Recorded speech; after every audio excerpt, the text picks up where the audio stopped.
O que são entidades? Algum espírito demoníaco? Até são, mas não nesse caso.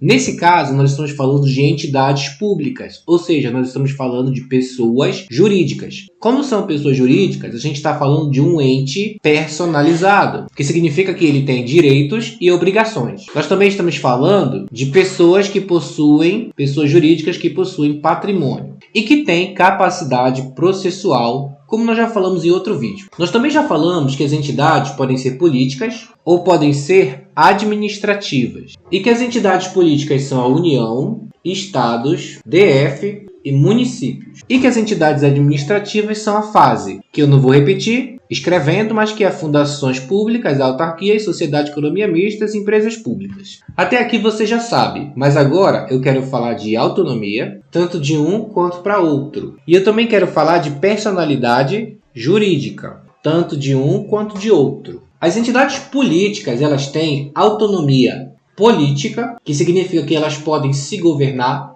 eleger seus representantes, administrativa, que significa que ela pode se organizar os próprios serviços e prestar os próprios serviços, e financeira, o que significa que ela pode controlar o próprio dinheiro. Já quando a gente está falando de entidades administrativas, essas entidades não têm autonomia política, ela tem apenas autonomia administrativa e financeira. Quando eu falo das entidades políticas, ou seja, que são entidades da administração direta, eu estou falando de uma personalidade jurídica de direito público. União, Estado, DF, município, elas têm personalidade jurídica de direito público. Quando eu falo das entidades da administração indireta, que são as administrativas, elas podem ter personalidade de direito público, assim como também ter personalidade de direito privado. E você vai entender isso melhor quando formos estudar com detalhes as entidades da administração indireta, fundações públicas, autarquias, sociedade de economia mista e empresas públicas. Por enquanto, sobre a entidade,